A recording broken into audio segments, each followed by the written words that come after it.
I never thought a blind date could ruin my entire sense of reality. I had agreed to it mostly out of exhaustion. Work had been relentless, my social life nearly non-existent, and every friend I had seemed convinced that this was the missing piece in my life. So there I was, sitting at a dimly lit Italian bistro in downtown Seattle, hands folded around a glass of water, waiting for a woman whose name I barely remembered. That's when I heard a familiar voice behind me. Soft. Calm. Slightly amused. "Daniel?" My stomach dropped. I turned slowly, already knowing who it was before my eyes confirmed it. Linda Carter. My best friend Jake's mom. She stood there holding a small leather purse, her hair pulled back elegantly, wearing a navy blue dress that was simple, but somehow devastating. She looked different. Not like the Jake's mom I had grown up around. This version of her carried a quiet confidence, the kind that came from knowing exactly who she was. "Linda," I said, standing up too fast. Hi." Her eyes flicked to the empty chair across from me. Then to the single menu. Then back to my face. "A blind date?" she asked, one eyebrow lifting. I swallowed. "Yeah. I mean, yes. I'm waiting for someone." She smiled gently, but there was something unreadable behind it. "That's unexpected." Silence stretched between us, thick and awkward. I hadn't seen her in almost a year, not since Jake moved across the country. Back then, she'd always been warm, supportive, almost too understanding. She was the kind of woman who remembered birthdays, asked real questions, listened without interrupting. The kind of woman you never allowed yourself to think about that way. Until suddenly, she was standing in front of me, alone, on a Friday night. "What are the odds?" she said lightly. "Mind if I sit for a moment? My reservation isn't for another 10 minutes. I hesitated, but nodded. "Of course." She sat across from me. Too close. Her perfume was subtle. Familiar. My heart started doing things I didn't approve of. "So," she said, folding her hands. "How have you been?" "Good," I lied. "Busy." She nodded knowingly. "You always were." Another pause. Then she glanced toward the entrance. "Is your date running late?" "I think so." She studied my face for a second longer than necessary. And then she said the sentence that shattered everything I thought I knew. "Why haven't you ever tried asking me out?" I laughed instinctively, sharp, nervous. "What?" Her expression didn't change. No smile. No teasing. "I'm serious," she said quietly. The world around us faded, the clink of glasses, the murmur of conversations. All I could hear was my own heartbeat. "Linda, you're my best friends." "I know exactly who I am," she interrupted gently. "And I know who you are." Her eyes softened. "I've also known for a long time how you look at me when you think I'm not paying attention." Heat rushed to my face. "That's not." "Daniel," she said, calm but firm. "I'm not accusing you of anything. I'm just asking a question." I leaned back, running a hand through my hair. "This is complicated." She smiled faintly. "Life usually is." Another moment passed. Then she added, almost casually, "Your date just texted." She cancelled. I blinked. "What?"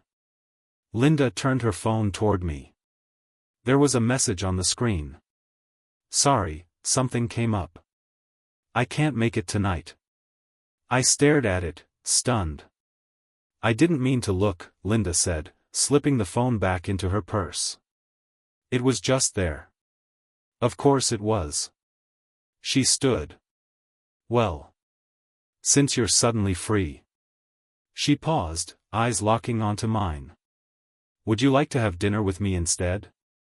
Every rational thought screamed no. Every instinct said yes. I hesitated too long. She chuckled softly. I'll take that as a maybe. And then she sat back down. Dinner was dangerous. We talked about everything except the obvious. Work. Travel. Jake. The weather. But under every word, something unspoken pulsed. At one point, she reached across the table to brush a crumb from my sleeve. Her fingers lingered. Daniel, she said quietly, do you know how hard it is to be seen only as someone's mother? I looked up. People stop looking at you, she continued. They look past you. Assume your story is over. I swallowed. I see you. Her eyes met mine instantly. I know, she said. That was the moment everything shifted. Not with a kiss. Not with a touch. But with understanding.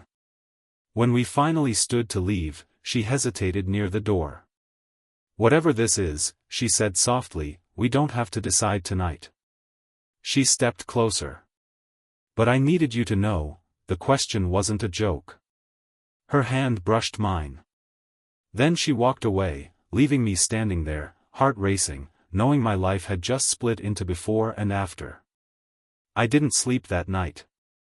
Not because of regret. Because of the possibility. Linda's voice kept replaying in my head, not seductive, not playful, just honest. That was what unsettled me most. She hadn't crossed a line. She'd acknowledged one that had always been there. The next morning, my phone buzzed while I was staring at the ceiling. Linda Carter.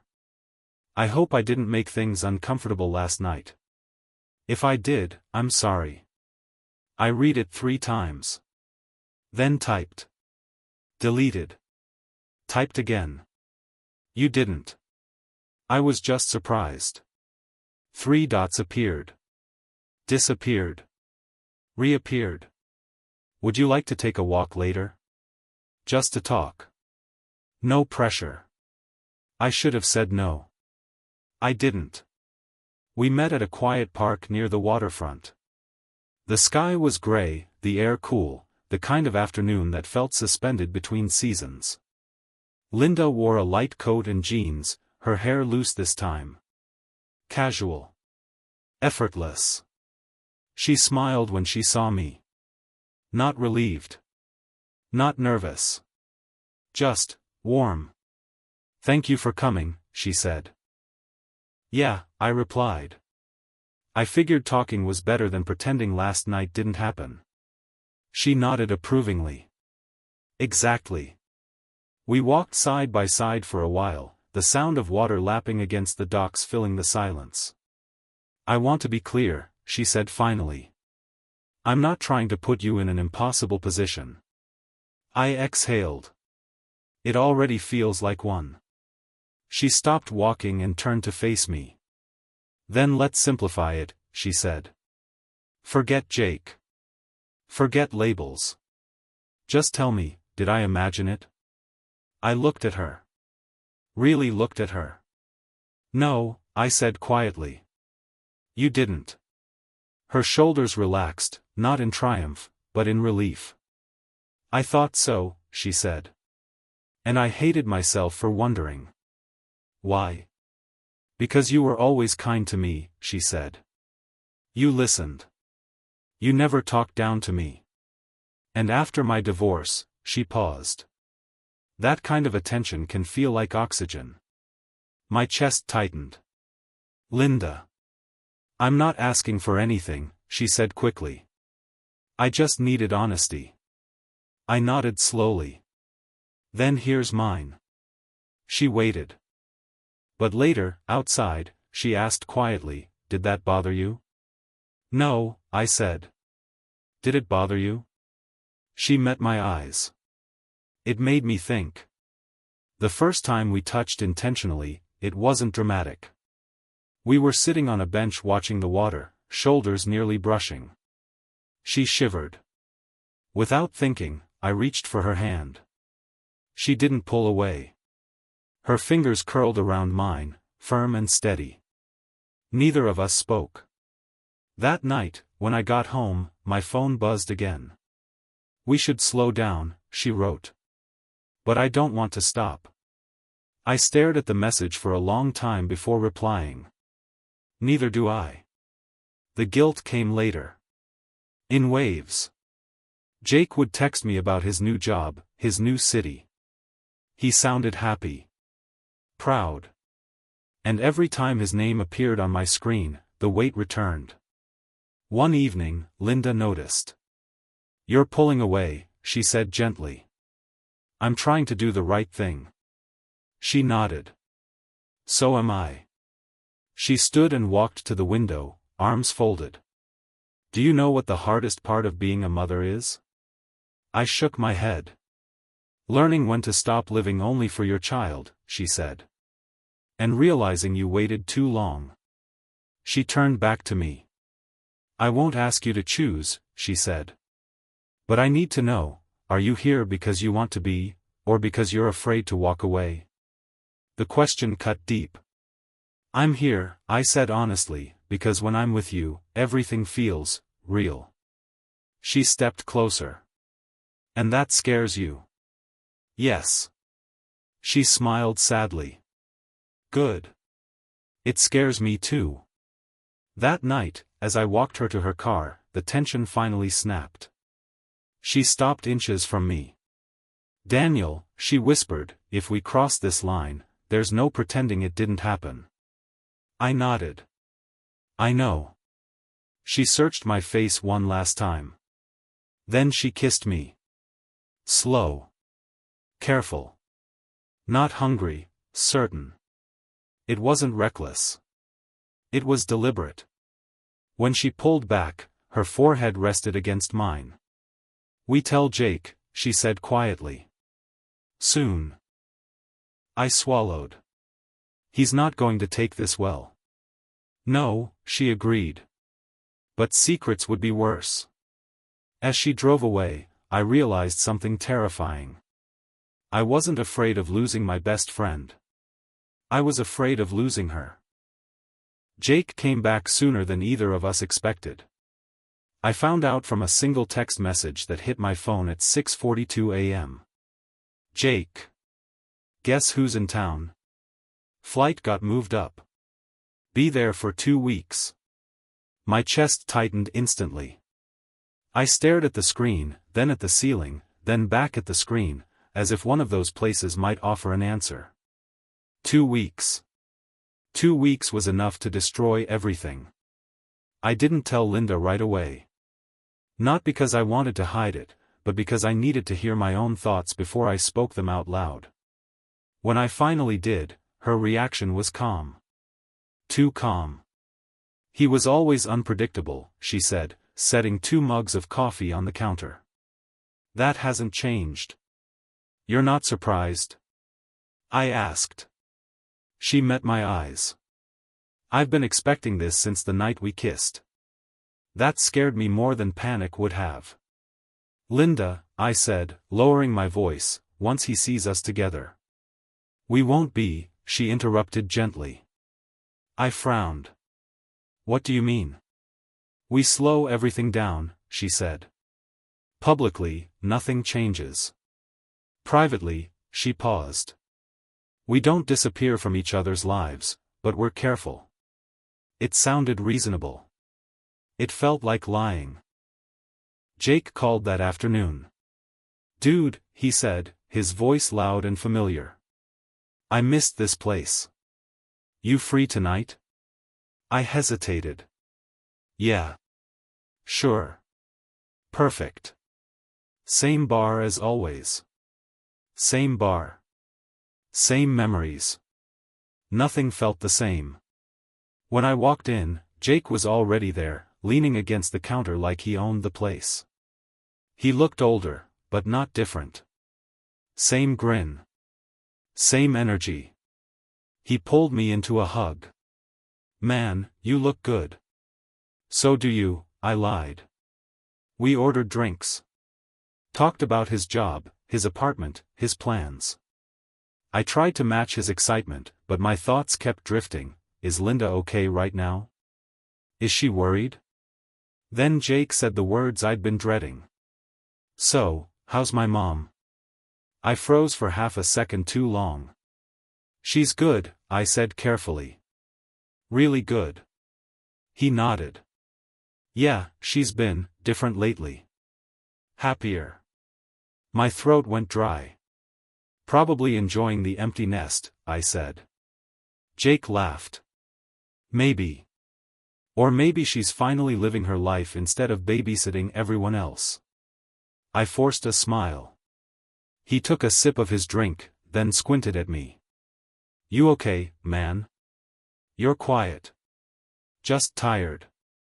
Don't lie to me, he said lightly. You've never been good at that. That hit harder than he knew. Over the next few days, the tension became unbearable. Jake dropped by my apartment unannounced. Linda and I stopped meeting anywhere public.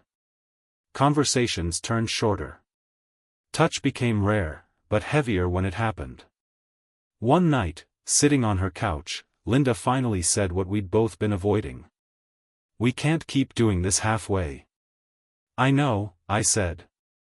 But the timing. There's never going to be a perfect moment, she replied. Jake deserves honesty. Even if it hurts. I rubbed my face. He's going to feel betrayed. She nodded. So did I, when his father cheated. I know that look. Silence fell. Then she reached for my hand.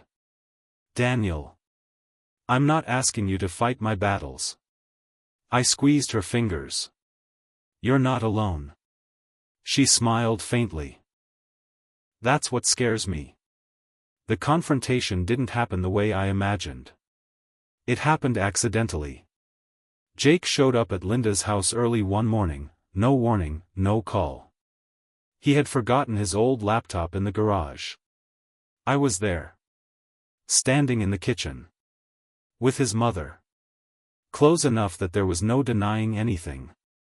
The look on his face shifted in stages: confusion, recognition, disbelief. Then anger. Why would you say that? Because this is costing you, she replied honestly. Friends. Comfort. Your sense of being the good guy. I stepped closer. And what would walking away cost you? She didn't answer. That was enough.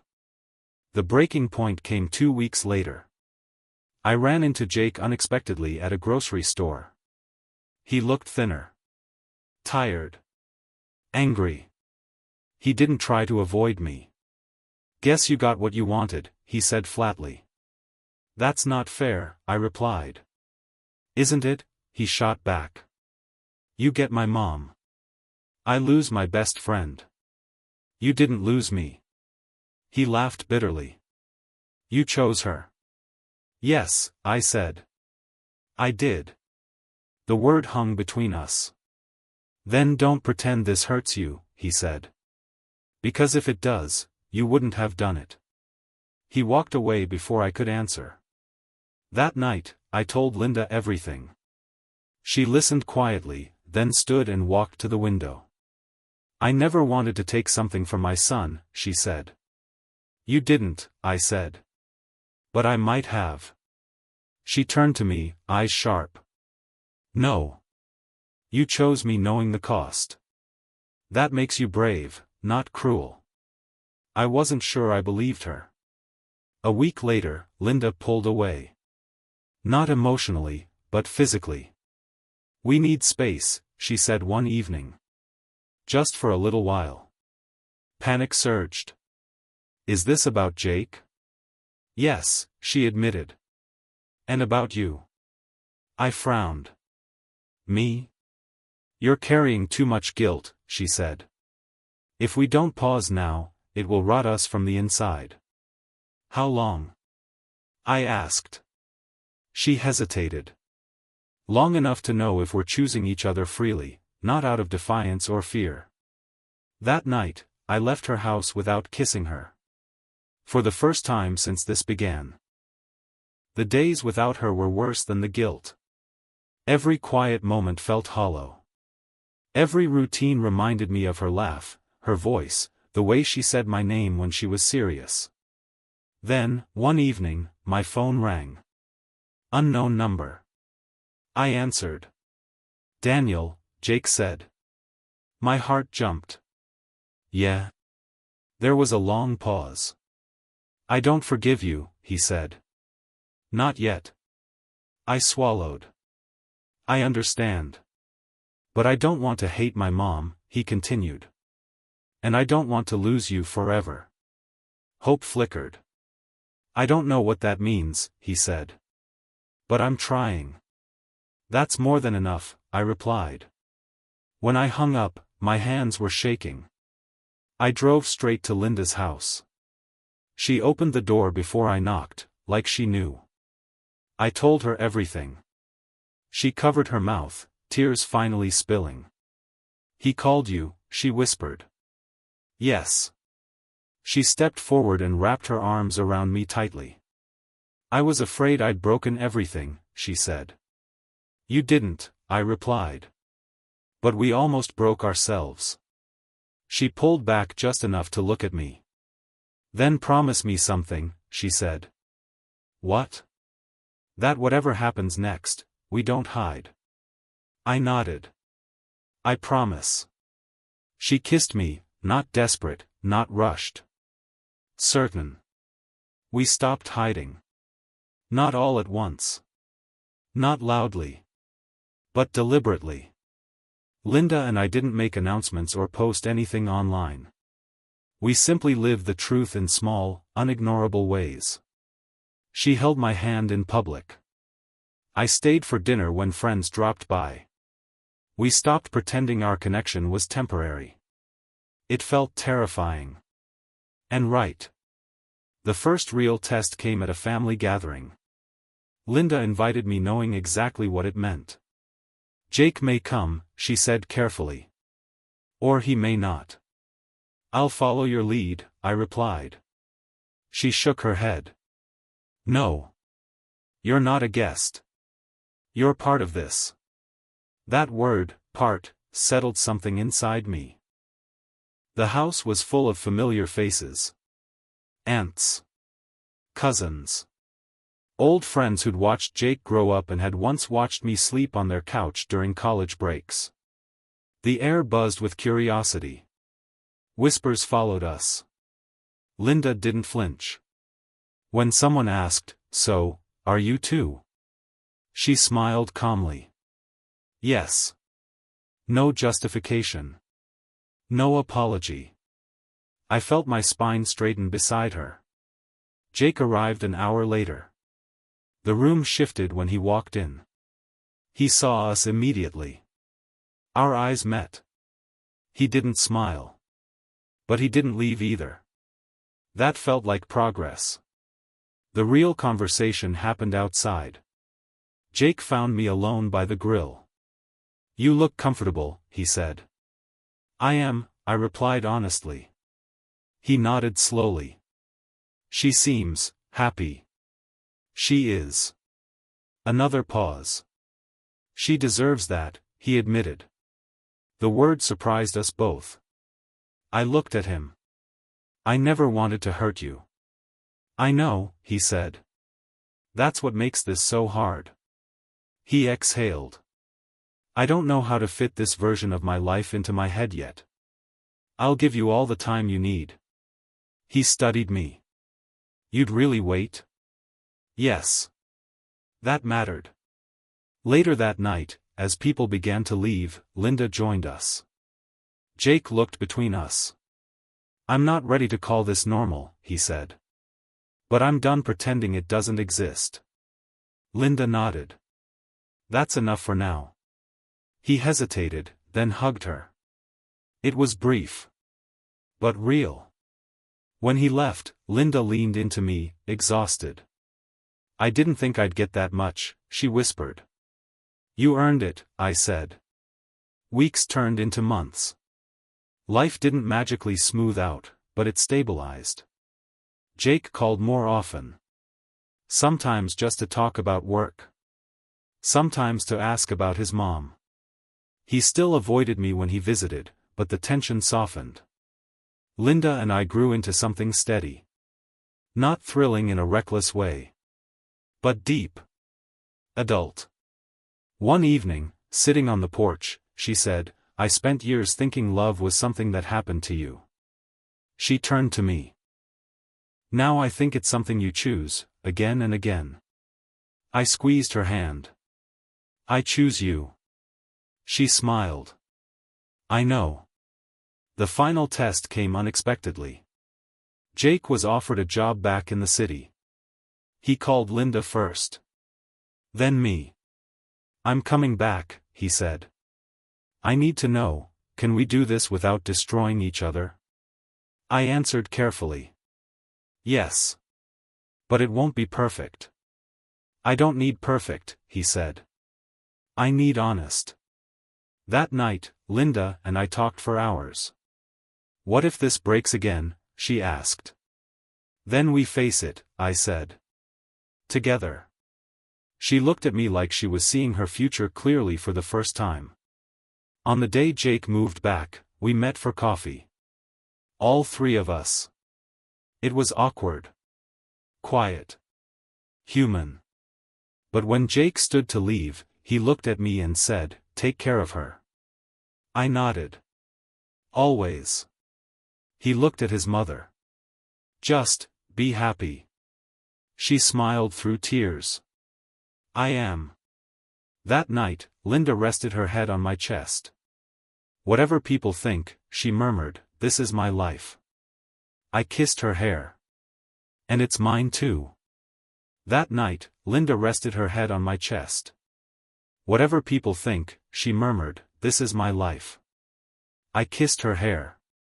"And it's mine too." The months that followed were quieter than the storm we had survived, but in every meaningful way, they were stronger. Linda and I settled into a rhythm that was ours alone. We discovered new joys in ordinary routines, cooking together, laughing at inside jokes, even arguing over silly things like whose turn it was to do the dishes.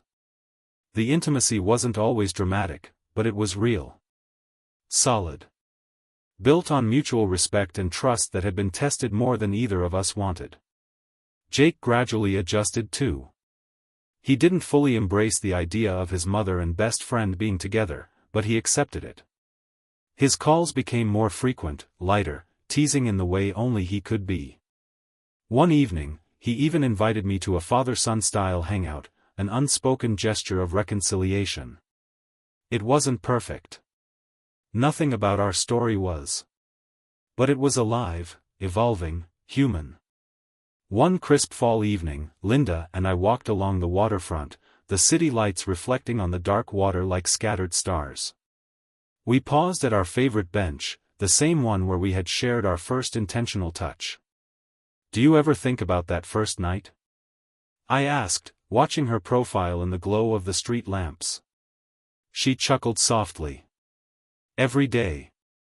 The way you froze when I asked the question. I thought you'd run." "I considered it," I admitted. "But I realized I wasn't ready to run from you." Her hand found mine. Fingers intertwined naturally, comfortably. "I wasn't ready to let you go either." We sat in silence, listening to the faint hum of the city. The tension of secrecy, guilt, and fear had dissolved into something new, a shared life built not on shortcuts or forbidden thrills, but on patience, honesty, and choice. We began introducing each other to the world more openly, slowly and intentionally. Small gatherings with friends. Family dinners.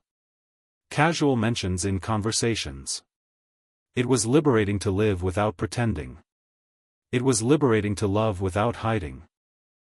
Jake was still cautious, protective, and sometimes awkward, but he allowed our bond. He even joked about it once, muttering under his breath while pouring coffee, "Don't mess this up, Daniel. I mean it." And just like that, the tension melted into something resembling normalcy. The first real test of that normalcy came with a vacation, just the two of us. No distractions. No Jake. No past hovering over our shoulders. We rented a small cabin on the Oregon coast, watched sunsets, shared meals we cooked together, and talked about everything from the trivial to the profound. One evening, we stood on the balcony, the ocean wind whipping through our hair. Linda rested her head against my shoulder. "You know," she said, "for years, I thought I had to live by everyone else's expectations." "You don't anymore," I replied. "I don't," she said, lifting her eyes to mine. "And I don't have to pretend what I feel is wrong." I cupped her face in my hands. "It's not wrong. It's real." Her smile was soft, tired, and beautiful all at once. "Then let's promise we never pretend again." I nodded. "I promise." Over time, the labels and societal expectations faded into irrelevance. What mattered was the love we chose each day. The world didn't define us. Jake didn't define us. Even the whispers and judgments that occasionally floated in the background couldn't touch the bond we had built. And in that choice, the deliberate, careful, human choice, Linda and I found something rare: freedom. Freedom to be together. Freedom to love fully. Freedom to live without regret. We weren't perfect. We weren't simple. But for the first time, everything felt exactly as it was supposed to, ours. And in the quiet of the Oregon coast, with the ocean stretching infinitely before us, I realized that love didn't need permission. It didn't need secrecy. It simply needed courage, honesty, and the willingness to choose again and again. Linda squeezed my hand.